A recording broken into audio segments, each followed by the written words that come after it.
In this episode, we're going to take the training wheels off and start talking about using practicing perspective to deal with other people's opinions.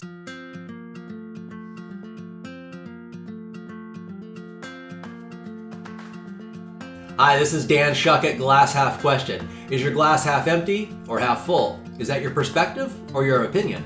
Are you ever confused by someone else's opinion? Have you ever struggled to even understand their opinion? This is the heart of my Glass Half Question project, and also the theme of my children's book for grown-ups, A Glass Half Empty or Half Full, which you can find on Amazon or barnesandnoble.com. In this Practicing Perspective video series, we're talking about the concepts of balance and perspective, and most recently I've been talking about opinions and biases. This can be really helpful for how you find balance, happiness, and success in life. I hope you'll like this video and subscribe now to the Glass Half Question YouTube channel for more of this content. So as we've discussed in those earlier episodes, we each form our sense of truth based on facts and perspectives. Our individual truth is both factual and perceptual. We use hard evidence and then our relative perspective about things to decide what we each believe. If you haven't seen any of these videos, you might want to refer back to them either right here or you can go to the www.glasshalfquestion.com site for the full catalog.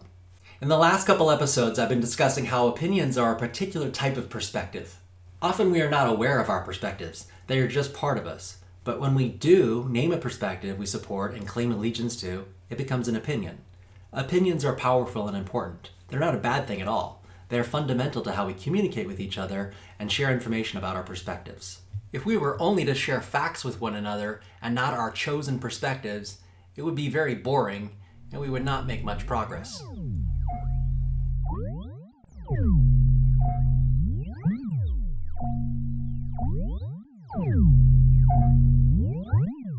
Very often, much more often than you might think, we find we agree with each other in our opinions.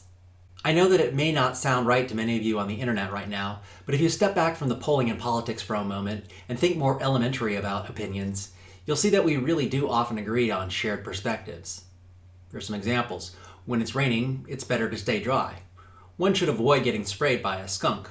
Tom Hanks is a good actor. Still, even if almost everyone agrees, these are still not facts. Here are the facts. If you stand in the rain, you'll get wet. If a skunk sprays you, you'll stink. Tom Hanks is an Oscar-winning actor who has made a lot of entertaining and successful films. The difference between the facts and the perspectives or opinions is that the facts are irrefutable. The perspectives, even if most people agree, there still could possibly be some people who like getting sprayed by skunks in the rain by making fun of Tom Hanks. In the last videos, I've been talking about how you can use the practicing perspective techniques to look at opinions.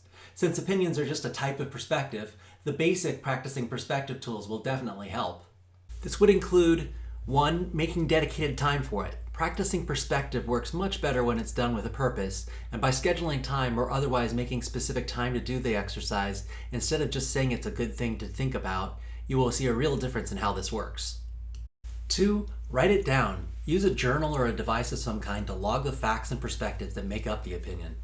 The facts should be relatively easy, but the perspectives you may need to think about, as these may be relative and might be almost invisible to you. 3. Challenge your perspectives, and maybe the facts, to see what you learn.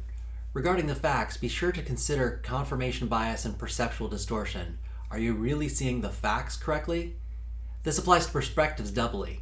Challenging the supporting perspective is how we really understand the overall opinion, since the facts are, again, irrefutable. Now, as I've talked about applying these practicing perspective techniques to opinions, I've admonished that you really need to practice this with your own opinions before you try it on someone else's. You can learn a lot about yourself, but also get in some good practice by doing this. But the real point of these techniques is to look at other people's opinions. So let's talk about how to get started with that. Good news, again, you already have these skills and you do this all the time. What I want to encourage is being very purposeful and observational about your practicing perspective techniques as you compare your opinions with other people's opinions. Subconsciously, we already practice perspective by making sure we understand the shared facts and then trying to understand each other's supporting perspectives. On a really basic level, and especially with opinions of lower level of emotional investment, this is a process we go through all the time. This is called the hot coffee example. We're going to do a quick rundown on a simple exchange of ideas about opinions. To start, we have a few establishing facts. The customer wants hot coffee, the barista gets the hot coffee. Facts and facts. But then the customer says the coffee is too hot, which is a perspective, an opinion. The barista may wonder if he got the order wrong, and he says, my opinion is the coffee is what you ordered, namely hot, but he probably says it really nicely. The customer then asserts her opinion that it's no good. It's too hot and adds facts. It almost burned me. And now we get to aligning opinions and no harm, no foul. This is a really basic practicing perspective example just to demonstrate what the diagramming of the facts and perspectives can do for you when you compare opinions. As I've said, this is fundamental to how we communicate with each other and learn new things. It's a big factor in how we change our minds. In this case, it's not very hard to accept the customer's opinion that the coffee was too hot because the barista had relatively little emotional investment in his opinion that the coffee was the right temperature. Coffee is inexpensive, and so adjusting to accommodate the customer's opinion was not hard. And the barista learned new facts to help him better understand the customer's opinion. There are a lot of these comparison of perspectives and opinions that we experience every day, and they go by seamlessly to us. We may not even notice them.